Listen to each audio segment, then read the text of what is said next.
Okay, so why do we have this problem? Well, I mean, it's been for a long time. I think in the 1980s, already scientists were mentioning that we're entering this prolonged drought period. Also, I mean, we have to say this. We are asking water to the desert. It is a desert. It's the Sonoran, Mojave, the Grand Canyon, Arizona desert. It is just a desert, and we have a lot of these.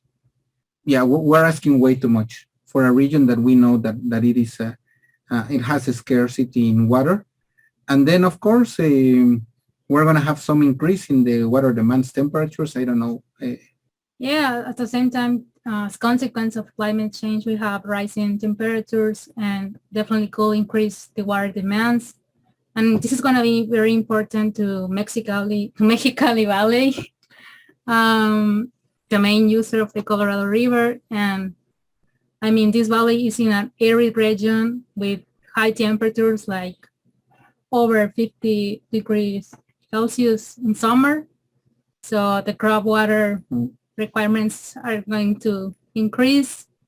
And also it's important to say that this valley grows mainly forage crops like wheat, cotton, and alfalfa, which require high volumes of water and also the water needed for soil washing. Yeah, and on the other side, we have the coastal zone, as we were mentioning before, of Baja California, with the cities of Tijuana, Rosarito, and Ensenada. And as Las Vegas, Tijuana wouldn't exist without the Colorado River. Okay, so more than 90% of the water that Tijuana uses comes from the Colorado River. So obviously this is very important for Tijuana. Ensenada, for example, wasn't connected or wasn't receiving any water from the Colorado River until recently, only for the past 4 or 5 years, because it depended on its own aquifers. But these aquifers have been overexploited for many, many years. Some of them are coastal aquifers, so saline intrusion is really bad. So that means that the water that is being distributed to the city is high in salt content. So what the government has done they have opted for, in constructing desalination plants to provide water for the urban area of Ensenada, despite the high construction and operating costs, and also the impact to the environment. People are not very happy with this measure.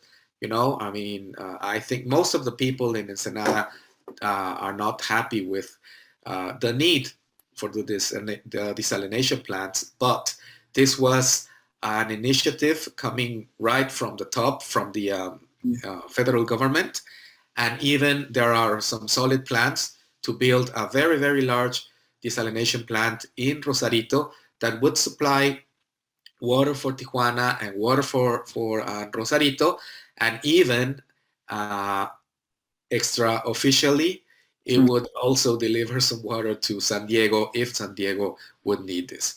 So, I mean, the ways to stop relying on the Colorado River are not easy either. They are not environmentally friendly. So it's a very, very complicated thing to do. And I think the two of you are mentioning, and well, mostly Leopoldo, you're pointing out the two elephants in the room. So, I mean, the first elephant is the groundwater overdraft, the groundwater overexploitation. And that one has happened for years. For many years. And it is relying on the inefficiencies, right? Yeah. And then the second one is the desalination plants that, I don't know, I think both of them are very controversial. I'm not sure how listeners, viewers are familiar, but it is when I start kind of working on this with the two of you guys, I have to say that I'm one of your most avid students. it is very similar as what is on the US side. So it is water diverted towards agriculture. On the US is Imperial, on the Mexican side is Mexicali, then going towards the cities, Los Angeles, San Diego, Los Angeles, San Diego, and the metropolitan, and in this case is Tecate, Tijuana, Rosarito, Ensenada. So it is pretty similar, and we have those two elephants on the room that not a lot of people talked about it. That's right.